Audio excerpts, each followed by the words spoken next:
6 months before that Monday morning, 5:15 a.m., a small apartment on the east side of the city. No doorman, no elevator, just a narrow hallway that smelled like old carpet and coffee from the unit next door. Kendra Sullivan stood in front of her bathroom mirror. Gray janitor uniform, hair pulled back, name badge clipped to her chest. Just Kendra, no last name. She stared at her reflection like she was studying a stranger. Behind her, the bedroom wall told a different story. Framed photographs lined every inch of it. Her father, Reginald Sullivan, shaking hands with senators, cutting ribbons at tech campuses, accepting humanitarian awards in rooms full of people wearing tuxedos. The man had built a venture capital empire worth billions before cancer took him 5 years ago. He left behind one daughter, one trust, and a 60% stake in a company called Bridgewell Industries. Kendra grabbed her car keys off the counter, walked past the front door and down to the parking lot. She climbed into a 10-year-old Honda Civic with a cracked dashboard and a faded air freshener hanging from the mirror. Her real car, a black Mercedes SUV, sat in a private garage across town, untouched for 6 months. 6 months ago, a brown envelope arrived at her door. No return address. Inside, printed emails. Buried HR complaints. Photos of break rooms with signs that read "Staff Only" posted right above where the black janitors ate lunch. All from Bridgewell Industries, all pointing to one man. She could have sent lawyers. She could have made phone calls. Instead, she filled out a janitorial application under her mother's maiden name and showed up for the night shift. She wanted to see the truth with her own eyes. She needed to know who stayed silent. She needed to know who suffered. And she needed to know how deep the rot really went. Now let's talk about Bridgewell Industries. 22 stories of glass and steel in the middle of downtown. One of the top defense-adjacent consulting firms in the entire Southeast. The kind of building where the lobby alone cost more than most people's houses. Polished marble floors, chrome elevators, fresh orchids at the front desk every Monday. But behind the shine, a different world. The culture inside Bridgewell was sharp and cold. Executives walked fast and talked loud. Assistants kept their eyes down. And service staff? They were ghosts. Janitors used a separate entrance on the east side of the building. They rode a freight elevator that smelled like bleach. They ate lunch in a basement break room with no windows and one flickering light. Kendra mopped the executive floor every morning from 5:30 to 8. She emptied trash cans outside corner offices where people made decisions worth millions. She overheard conversations about contracts, bonuses, and layoffs. And every night, she went home and typed her notes into an encrypted phone she kept inside her locker. Names, dates, times, witnesses. She was building a file. And nobody noticed, because nobody ever looks at the janitor. 8:45 a.m. A black Escalade pulled up to the front entrance. Garrett Holloway stepped out like he owned the sidewalk. Navy suit, gold watch, shoes polished to a mirror shine. He tossed his keys to the valet without looking, shook hands with two executives waiting by the door, smiled wide, laughed loud, the kind of man who fills a room the second he walks into it. But only for certain people. Garrett grew up middle class in suburban Ohio. No trust fund, no family connections. He clawed his way into finance through state school and 80-hour weeks. Married into old money, then got divorced when the money got bored of him. That chip on his shoulder never went away. It just changed shape. The kid who once felt small learned how to make other people feel smaller. That morning, he walked past Kendra in the hallway. She was mopping near the elevator, wet floor sign out, head down, doing her job. Garrett didn't slow down, didn't look at her. He pulled a balled-up napkin from his pocket and dropped it on her freshly mopped floor. Kept walking, didn't even break stride. Kendra watched him go. She picked up the napkin, put it in her cart, said nothing. But she remembered. Monday morning, 8:55 a.m. The ground floor atrium at Bridgewell Industries was already packed. Garrett had called a company-wide meeting, all hands, no exceptions. About 50 employees stood in loose rows between the marble columns and the reception desk. Some held coffee cups, some clutched tablets. A few whispered to each other near the back, but most just stood there, quiet, stiff, waiting. The atrium smelled like fresh espresso and floor wax. Morning sunlight poured through the two-story glass wall behind the reception desk. It lit up the room like a stage. And that's exactly how Garrett treated it. He stood at the front, on a small raised platform. No podium, just him, sleeves rolled to the elbows, jaw set. He liked it this way. Nothing between him and his audience. It made people feel like he was talking to each of them personally. It also made it impossible to hide. "Quarter 3 numbers are in," he started, voice sharp, controlled. "And let me be clear. They're not where I want them." He paced the platform, made eye contact with specific people, let the silence do the work. "The Whitford defense contract is under federal review.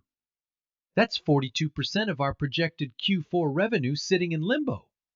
The board is asking questions. I'm asking questions. And some of you," he pointed out into the crowd, "should be asking yourselves whether you belong in this building." Nobody moved. Nobody coughed. The only sound was the low hum of the air conditioning and the faint buzz of fluorescent lights overhead. Now here's the thing. This meeting was supposed to start at 10. Garrett moved it up an hour without telling half the building, which meant the janitorial crew was still finishing their morning shift. Kendra was near the back of the atrium, mop in hand, bucket on wheels beside her. She was finishing the last stretch of floor near the east corridor. Her supervisor, Dale, a thin, nervous white man in his late 40s, had told her to be done by 8:30, but the schedule changed. Nobody told her, so there she was, gray uniform, wet mop, standing at the edge of a room full of suits. She kept her head down, moved quietly, tried to disappear. But Garrett Holloway had eyes like a hawk when it came to things that bothered him, and right now, in the middle of his performance, something was bothering him. He stopped mid-sentence. His gaze drifted past the front rows, past the middle managers, past the analysts and the assistants, all the way to the back corner, where a woman in gray was pushing a mop bucket toward the exit. "Excuse me." The room turned. "Did anyone authorize the cleaning lady to be in here during my meeting?" 50 heads swiveled toward Kendra. She froze. The wheels on her bucket squeaked once against the marble. The sound cut through the silence like a knife. Dale, standing near the side wall, felt his stomach drop. He raised a hand halfway. "Mr. Holloway, she was scheduled to finish before." "I didn't ask for an excuse, Dale. I asked a question." Dale shut his mouth. Kendra gripped the mop handle and started wheeling toward the corridor. Quiet, fast, eyes on the floor. But Garrett wasn't done. He stepped off the platform. His shoes clicked against the marble. Sharp, deliberate, like a metronome.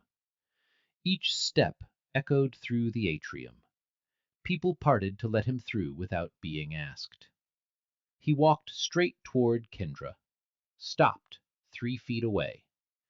She could smell his cologne, something expensive, something sharp, like cedar and leather and money. He looked down at his shoes, tilted one foot, a tiny scuff on the toe of his left shoe, barely visible. Then he looked at her. "Actually, hold on. Since you're here." Kendra stopped. "You see that?" He pointed at the scuff.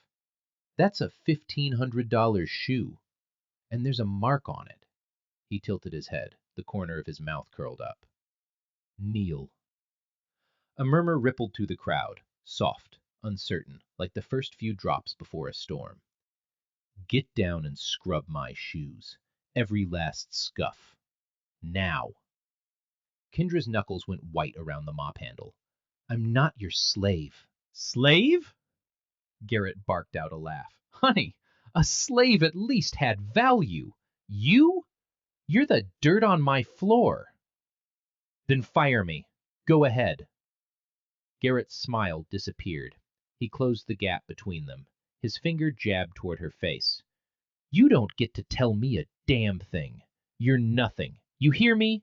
You're a stray dog that wandered into my house. And in my house, dogs kneel when their master speaks. The whole lobby held its breath. 50 people, dead silent. Not one soul moved. Kendra looked at his face. Then she looked past him, slowly scanning the room. Eyes moving from face to face, cataloging, the ones who looked away, the ones who stared at their shoes, the one woman in the third row biting her lips so hard it turned white, the man near the pillar who clenched his fist but kept it at his side. Troy Ashford, black, 35, mid-level project manager. He stood near the middle of the crowd. His jaw was locked so tight the muscles in his neck were visible. He took a half step forward. Then he stopped. He'd filed 2 HR complaints about Garrett in the past year. Both buried. Both ignored. He knew what speaking up cost in this building. And he knew the price hadn't changed. Kendra saw him. She saw his foot move. And she saw it stop. That told her everything she needed to know. She set the mop against the wall, reached into her cart, pulled out a cleaning rag, and slowly, deliberately, she lowered herself to her knees. The marble was cold. She could feel it through the fabric of her uniform pants. The lobby was so quiet she could hear the clock on the far wall ticking. She wiped Garrett's left shoe. Slow, steady. 1 stroke, 2 strokes. Then the right shoe. Garrett watched her. That smirk came back. He rocked on his heels like a man watching a show he'd paid good money for. When she finished, he patted her on the shoulder. 2 firm taps, the way you'd pat a dog that finally learned to sit. See? Everyone has a role. Know yours. He turned and walked back to the platform, straightened his cuffs, cleared his throat, picked up right where he left off. Quarterly numbers, pipeline projections, team accountability, as if nothing had happened. Behind him, Kendra stood up. Her knees ached from the cold marble. Her hands were steady. Her face was blank. She picked up her mop, grabbed her cart, and pushed it toward the corridor. The wheels squeaked again. This time, nobody turned around. 11:30 a.m. Basement break room. The fluorescent light above the table buzzed and flickered. The room smelled like microwaved leftovers and industrial cleaner. One vending machine hummed in the corner. The paint on the walls was peeling near the ceiling. No windows, no clock. Just a room where the people who cleaned the building came to sit down for 15 minutes. Kendra sat alone at a small metal table. Her hands were flat on the surface. She wasn't eating. She wasn't scrolling her phone. She was still. But inside, she was on fire. Not fear, not sadness, something colder, something with edges. She reached into the pocket of her uniform and pulled out a small device. A body camera, no bigger than a button, clipped inside the lanyard of her name badge. It had recorded everything, every word, every face, every second of silence. She pressed play, watched the footage on the tiny screen. Garrett's voice came through, tinny but clear. Dogs kneel when their master speaks. She saved the file, encrypted it, put the camera back. Footsteps in the hallway. Troy Ashford appeared in the doorway. He looked like he hadn't exhaled in 2 hours. He sat down across from her, didn't say anything for a long moment. Then, quiet, almost ashamed. I'm sorry, I should have said something. Kendra looked at him. Her eyes were calm, focused. Nothing like the woman who had just been on her knees. Don't apologize to me. Start thinking about who you want to be when all of this comes down. Troy frowned. What do you mean, comes down? She didn't answer. He sat there for another minute. Then he left, still confused, still carrying the weight of what he didn't do. Kendra waited until his footsteps faded. Then she pulled out a second phone, a personal one, not the company device. She dialed a number. 1 ring, 2 rings. Click. "It's time," she said. "Set the board meeting for Friday." She hung up, slid the phone back into her pocket, and sat there in the flickering basement light, the woman who'd just been called a stray dog, planning exactly what came next. Tuesday morning, 9:15 a.m. Garrett Holloway walked down the 7th floor corridor with 2 clients from a defense firm out of Virginia. Both men wore dark suits and visitor badges. Garrett was mid-pitch, talking margins, talking timelines, talking synergy. His voice bounced off the walls like he was performing on a stage. Kendra was on her hands and knees near the water fountain. A coffee spill. Dark roast. Someone had knocked over a full cup and left it there. Brown liquid pooled across the white tile like a stain spreading on a bedsheet. She didn't know Garrett was coming. She didn't hear him until his shoes appeared in front of her face. He stopped, looked down at her, then turned to his clients with a grin. "Gentlemen, meet our janitor. Don't worry, she's very obedient. Practically trained at this point." One of the clients let out an uncomfortable laugh. The other just looked away. Garrett kept walking. Didn't break stride. Left Kendra there on the floor with brown coffee soaking into the knees of her uniform. She wrung out her rag, wiped the last streak off the tile, and pulled out her phone, typed the date, the time, the names of the 2 clients, then slipped it back into her pocket. Wednesday, company-wide email, sent at 7 a.m. from Garrett's office. Subject line: New dress code policy, effective immediately. The memo ordered all janitorial and maintenance staff to wear bright orange safety vests at all times while inside the building. The stated reason was workplace safety and staff visibility. Kendra read the email on her phone in the basement break room. She looked around. 4 other janitors sat at the table. 2 black, 1 Hispanic, 1 white. All of them had the same look on their faces, the kind of look you get when someone spits in your food and tells you it's seasoning. The orange vests arrived in a cardboard box by noon.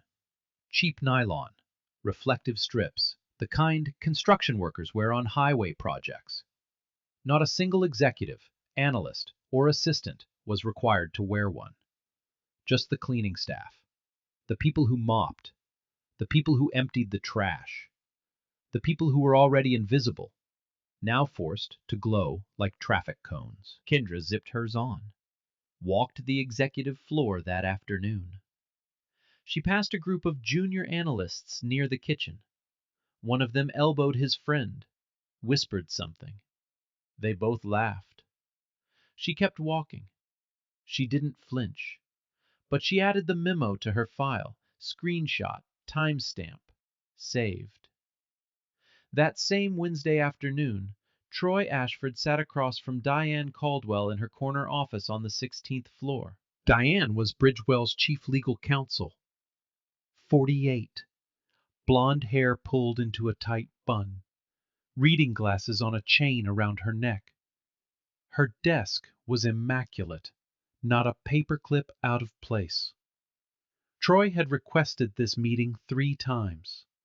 3 emails, 2 voicemails. Diane finally agreed, but only for 15 minutes. "I want to know the status of my complaints," Troy said.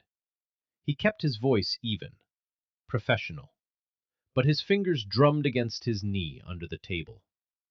"I filed the first one 8 months ago, the second one 6 months ago. I haven't heard a single word back." Diane took off her glasses, rubbed the bridge of her nose, sighed like she was about to explain something to a child. "Troy, these processes take time. There are protocols, reviews, multiple departments have to weigh in." 8 months, Diane. The man called a black intern boy in front of a conference room. I was there. I heard it. I named witnesses. What exactly is there to review? Silence. Diane leaned back in her chair. She looked at the door, then at the window, then back at Troy. Off the record? Troy nodded. Her voice dropped. Garrett has final say on all internal HR actions. Every complaint goes through his desk before it goes anywhere else. You know how this works. Troy stared at her. So you're telling me the man I reported is the one deciding whether my report goes anywhere? Diane didn't answer. She put her glasses back on, picked up a pen, started writing something on a notepad that didn't need writing. I think our 15 minutes are up. Troy stood. He didn't slam the door on his way out, but he wanted to. He walked to the elevator, pressed the button, and stood there staring at his own reflection in the chrome doors. The system wasn't broken. It was working exactly the way it was designed to work. Now here's what Garrett was really worried about, and it wasn't Kendra. Behind the polished shoes and the power plays, Garrett Holloway had a problem. A $4.2 million problem. For the past 3 years, Garrett had been funneling company money through a shell company called Whitmore Holdings, registered in Delaware. On paper, Whitmore was a consulting vendor, submitting invoices for strategic advisory services that didn't exist. In reality, every dollar went straight into an offshore account Garrett controlled. It started small. 80,000 here, 120,000 there, but it grew, quarter after quarter, invoice after invoice, until the total hit 4.2 million. The thing about stealing in small amounts is that nobody notices until someone does. And someone had started noticing. Pamela Greer, chairwoman of the board, had flagged 3 invoices from Whitmore Holdings during the last quarterly review. She didn't accuse anyone. She just asked questions. Calm, specific questions. The kind of questions that made Garrett's stomach turn. Wednesday night, 11 p.m. Garrett sat in his home office at his waterfront condo. Crystal glass of bourbon on the desk, phone pressed to his ear. I need you to clean up the Whitmore invoices, he told his accountant. All of them. Backdate the service agreements. Make it look routine. A pause on the other end. Garrett, if anyone audits those, nobody is going to audit anything. Just do it. He hung up, took a long sip of bourbon, stared at the city lights through his floor-to-ceiling windows. He wasn't thinking about Kendra. He wasn't thinking about Troy. He wasn't thinking about the woman he'd made kneel in front of 50 people. He was thinking about himself. That's all he ever thought about. Thursday, 2 p.m., conference room on the 14th floor. Garrett held a smaller leadership meeting, about 15 people, department heads, senior managers, the inner circle. The room smelled like leather chairs and dry erase markers. Kendra was there. Not by choice. Dale, her supervisor, had been pulled aside by Garrett's assistant that morning and told to send Kendra specifically to serve water and coffee during the meeting. Not any janitor. Kendra. She walked in carrying a tray of glass water bottles and ceramic mugs. Orange vest over her gray uniform, head down, quiet. Garrett didn't acknowledge her at first. He was mid-discussion about the defense contract pipeline.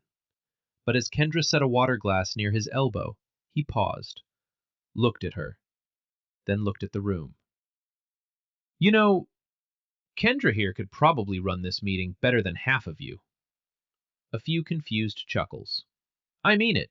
She shows up early, doesn't complain, does exactly what she's told. He leaned back. If this company goes under, at least she'll be fine.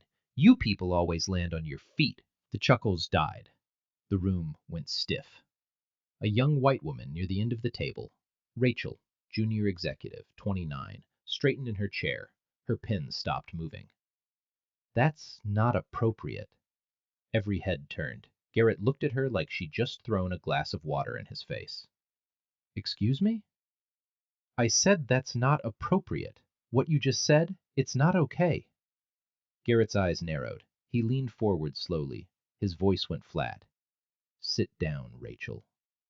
I am sitting. Then shut your mouth, unless you want to join her. He gestured at Kendra without looking at her.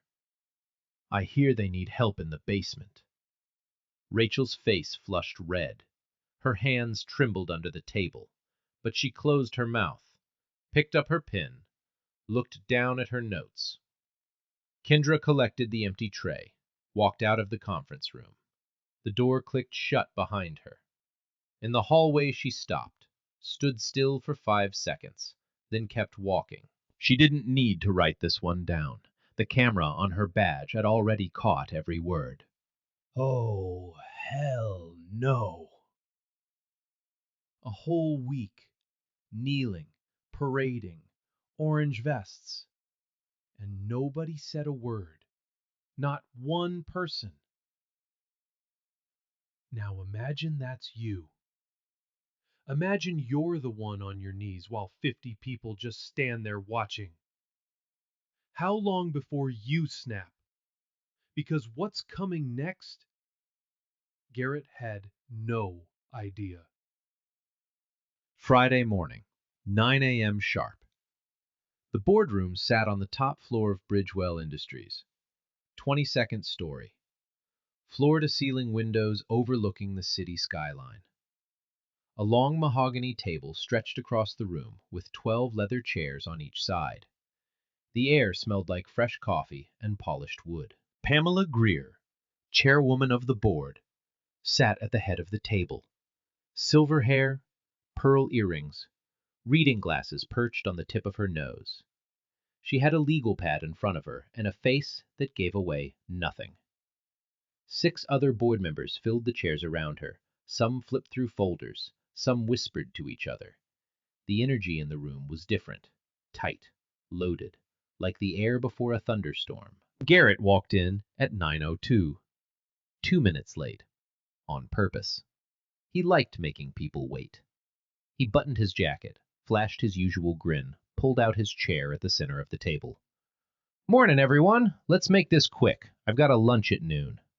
Then he noticed something, an extra chair at the far end of the table, and someone sitting in it. A woman. Black. Mid-40s. Hair down. No gray uniform. No mop. No orange vest. She wore a tailored navy suit with a gold pin on the lapel. Her posture was straight. Her hands rested flat on the table, and her eyes were locked directly on Garrett Holloway. He squinted, tilted his head. Something about her face tugged at the back of his brain. He'd seen her before. But where? Then it clicked. The color drained from his face like water through a crack. What the hell is the janitor doing in my boardroom? Nobody laughed. Nobody moved. Pamela Greer took off her glasses, set them on the table, folded her hands. Mr. Holloway, please sit down. This is. What are you talking about? Sit down. He sat. Kendra stood. She didn't rush. She didn't raise her voice. She buttoned the middle button of her jacket and looked around the table, the same way she'd looked around the lobby 4 days ago. Except this time, she wasn't holding a mop. My name is Kendra Sullivan. My father was Reginald Sullivan. The Sullivan Trust holds 60% of Bridgewell Industries. I am the sole trustee. She paused, let it land. Which means, Mr. Holloway, I don't work for you. You work for me. The room didn't breathe. Garrett's mouth opened, then closed, then opened again. He looked at Diane Caldwell, who sat 2 chairs away. Diane wouldn't meet his eyes. She stared at the table like it owed her money. Kendra reached under the table and pulled out a slim laptop. She opened it, turned it toward the room, pressed play. The footage from Monday filled the screen. Garrett's voice, loud, clear, unmistakable. You're a stray dog that wandered into my house. And in my house, dogs kneel when their master speaks. Then the image of Kendra on her knees, wiping his shoes, 50 people standing in silence behind her. The video played for 53 seconds. Nobody in the boardroom moved for any of them. Kendra closed the laptop. Over the past 6 months, I have documented a pattern of racial harassment, psychological abuse, and systemic discrimination carried out by the CEO of this company. Her voice was calm, each word precise. 2 HR complaints filed by a black employee were buried. Janitorial staff were forced into humiliating dress codes. I was personally subjected to racial slurs and physical degradation in front of the entire company. I am exercising my right under the company charter to call for an immediate vote of no confidence in the CEO. Garrett shot to his feet. His chair rolled backward and hit the window behind him. This is insane! You can't do this! I built this company! Pamela Greer didn't flinch. The motion has been made. Do I have a second? Silence. 1 second. 2 seconds. Then a board member at the far end raised his hand. Seconded. All in favor of removing Garrett Holloway as CEO effective immediately. 6 hands went up. Pamela's was the first. 1 hand stayed down. Garrett's oldest ally on the board, a man who looked like he wanted to disappear into his chair. 6-1.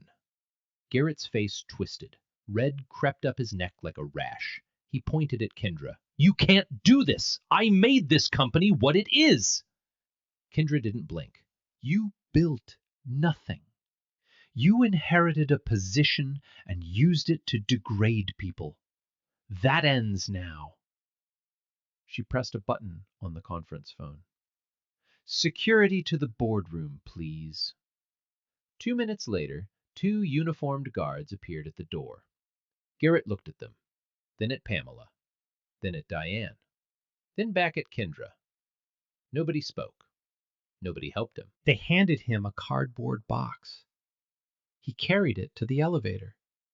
The same elevator Kendra had ridden every morning for 6 months. The freight elevator that smelled like bleach. But today, Garrett took the main one, the chrome one, the one with the mirrors. He caught his own reflection on the way down. 22 floors. Alone. In the lobby, a handful of employees watched him walk out the front door. The same people who had watched Kendra kneel 4 days ago. This time, they watched Garrett fall. Garrett Holloway didn't make it to his car before he had his phone out. His fingers were shaking. He scrolled to his lawyer's number, hit dial. The phone rang twice. Philip, it's Garrett. They just fired me. In my own boardroom. Some janitor. She says she owns 60% of the company. I want a wrongful termination suit filed by end of day. A pause on the other end. A long one. Garrett, slow down. Who called the vote? The board. All of them. Pamela Greer led it. 6-1. Another pause. The sound of a keyboard clicking. That's what I'm telling you. The janitor. She says her name is Kendra Sullivan. Says her father's trust holds 60%. More clicking. Then silence. Then a long exhale. Garrett, Reginald Sullivan's trust does hold 60% of Bridgewell Industries. It's in the SEC filings. And if his daughter is the sole trustee, she has full authority to call a beat. The vote was legal. Garrett's jaw clenched. I don't care if it's legal. Find something. Find anything. Garrett, listen to me. I've seen the charter. Evidence vote at any time with board support. You were removed by a 6-1 margin. There's nothing to challenge. Then we go after her for, I don't know, fraud. She lied about who she was. She infiltrated the company. She applied for a job and got hired. That's not fraud. Another exhale. And Garrett, that video. If she has footage of what happened in that lobby and it goes public, you won't just lose your title. You'll lose everything. Your reputation, your network, every board seat you've ever held. Garrett hung up without saying goodbye. He sat in his Escalade in the parking garage for 11 minutes. Engine off, hands on the steering wheel, staring at the concrete wall in front of him. Then he started calling board members. One by one. Pamela Greer, voicemail. David Anderson, voicemail. Richard Cole, voicemail. Stephen Moore. The phone rang 5 times. Then a click and silence.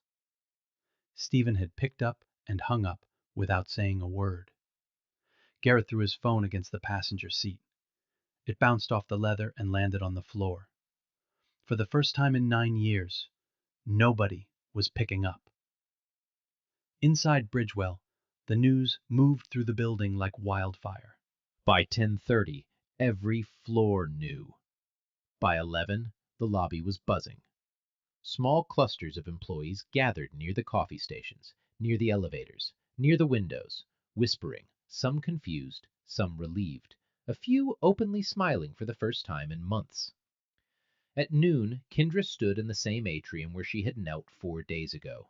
Same marble floor, same glass walls, same 50 faces, and then some. Word had spread.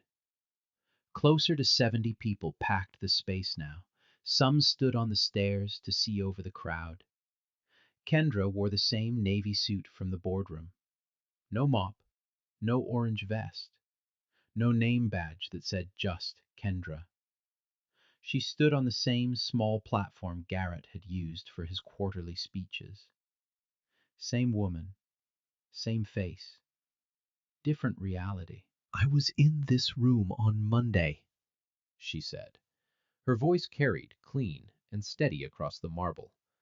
Some of you watched what happened. Some of you laughed. Some of you wanted to help but were afraid. She paused, looked across the faces. I understand fear. I do. But this company will no longer run on it. She announced 3 things. 1. An independent HR review conducted by an outside firm. 2. A full external audit of the company's finances. 3. A zero-tolerance policy on workplace discrimination, effective immediately. No warnings, no second chances, no buried complaints. If you've been hurt in this building by anyone at any level, there is now a path to be heard, and I give you my word, no one will bury it again. Troy Ashford stood near the back of the crowd. His arms were crossed. His eyes were red. He exhaled, long, slow, shaky, like a man who'd been holding his breath for 4 years. 3 p.m., Diane Caldwell's office, door closed. Kendra sat across from her. No coffee, no small talk. You buried 2 HR complaints. You knew what Garrett was doing. You had the power to stop it and chose your comfort instead. Diane's hands trembled on her desk. I was afraid of retaliation. You don't know what it was like working under. You're the chief legal counsel of an $800 million company. Kendra's voice didn't rise. It didn't need to. Afraid isn't good enough. Diane opened her mouth, closed it, opened it again. Nothing came out. You're on administrative leave, effective now, pending the external review. Kendra stood, walked to the door, stopped with her hand on the handle. You weren't evil, Diane, but you chose silence when people needed your voice. And silence, in a room full of power, is a choice. The door clicked shut behind her.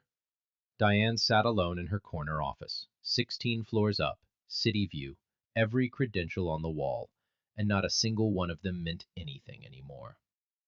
The external audit began the following Monday. Kendra's legal team brought in a forensic accounting firm from Washington, D.C. 4 auditors, 3 weeks. Every invoice, every contract, every wire transfer from the past 5 years, pulled apart line by line. It took them 9 days to find Whitmore Holdings. On paper, Whitmore was a consulting vendor, based in Delaware, registered to a P.O. box. It had submitted 63 invoices to Bridgewell Industries over 36 months, all for strategic advisory services, each one approved by one person, Garrett Holloway. The auditors pulled the invoices, cross-referenced them with deliverables, meeting logs, email chains, internal records. There were no deliverables, no meetings, no emails, no evidence that Whitmore Holdings had ever provided a single hour of actual work. 63 invoices, $4.2 million. Every cent wired to an offshore account in the Cayman Islands, registered under a trust controlled by Garrett Holloway. Kendra's attorneys packaged the findings into a 140-page report, sent it to the state attorney general's office on a Tuesday morning. By Tuesday afternoon, it was on the desk of Detective Neil Forrest. Neil Forrest was 44. 15 years in financial crimes, the kind of investigator who drank black coffee at his desk and didn't leave until the numbers added up. He'd been building a preliminary case on Bridgewell's irregular filings for 6 months, but he'd never had enough to move forward. The audit report was the missing piece. He read it twice, highlighted 31 pages, called his supervisor. I need a warrant. By Thursday, a federal judge signed off on an arrest warrant for Garrett Holloway. Charges: embezzlement, securities fraud, and wire fraud. Friday morning, 6:45 a.m. Garrett was standing in the kitchen of his waterfront condo, barefoot, robe untied, pouring coffee into a ceramic mug. The morning sun came through the sliding glass doors and lit up the marble countertop. He heard the knock before the doorbell rang. 3 sharp hits, the kind that doesn't ask permission. He opened the door. 2 federal agents, badges out. Behind them, Detective Neil Forrest, hands in his coat pockets, face unreadable. Garrett Holloway? Yeah, what is this? You're under arrest for embezzlement, securities fraud, and wire fraud. Turn around, please. Garrett's mug slipped. Coffee splashed across the tile floor. Brown liquid spreading across white marble, just like the spill Kendra had cleaned on her hands and knees 2 weeks earlier. He didn't resist. He turned around, felt the cold steel of handcuffs click against his wrists. The same wrists that had worn a gold watch worth more than most people's cars. They walked him out the front door of his building, past the doorman who held the glass door open every morning, past the valet stand where his Escalade was usually parked, into the back seat of an unmarked sedan.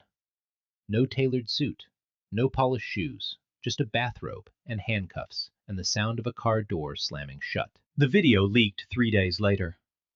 Kendra's legal team released the body camera footage as part of a civil filing against Bridgewell Industries, a class action lawsuit brought by current and former employees of color.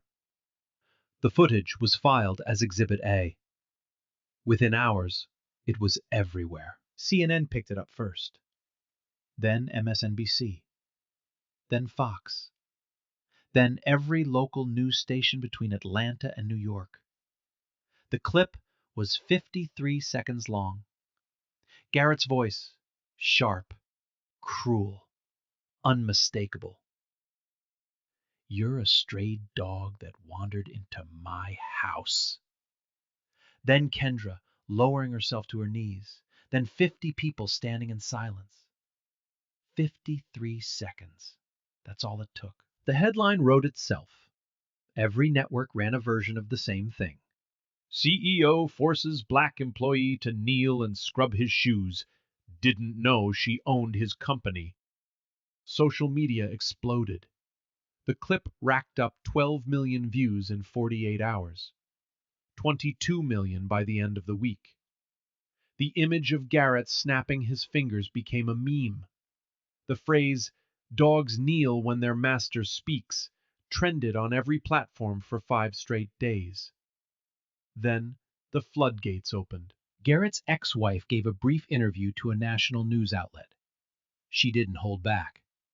She confirmed his history of racial remarks in private, things he said at dinner parties, in the car, behind closed doors, things she'd stayed quiet about during the marriage because she was afraid. Former employees came forward, one after another.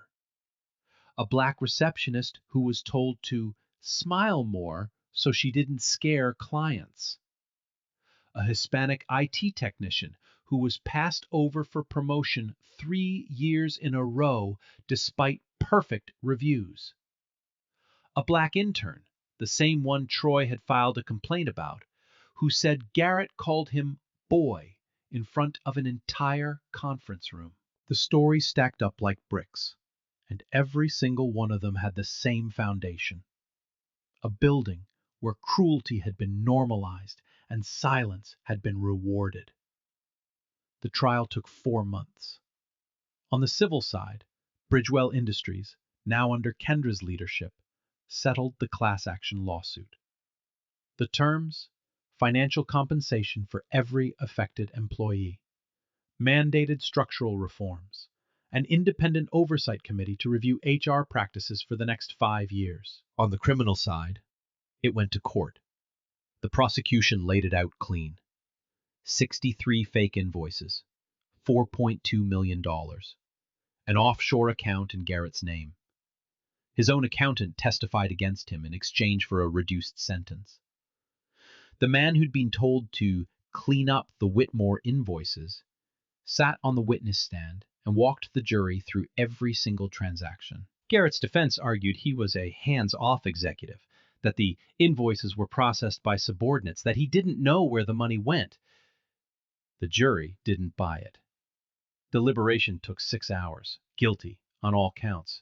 Sentencing came 3 weeks later. The courtroom was packed. Reporters lined the back wall. Cameras weren't allowed inside, but sketch artists captured every moment. Garrett stood in a dark suit. No gold watch, no smirk. His lawyer stood beside him with a hand on his shoulder. The judge read the sentence. 8 years in federal prison. 4.2 million in restitution, 1.5 million in fines. Garrett's knees buckled. Just slightly. Just enough. He gripped the edge of the defense table to steady himself.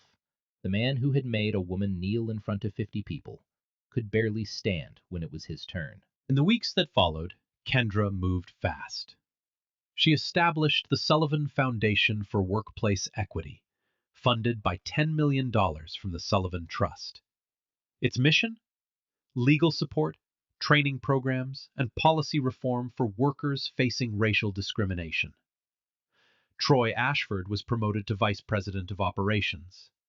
The man who had frozen in the lobby, who had taken a half step forward and stopped, was given the chance to take full steps from now on. Rachel, the junior executive who had spoken up on Thursday and been told to shut her mouth, was promoted to lead Bridgewell's new internal ethics office.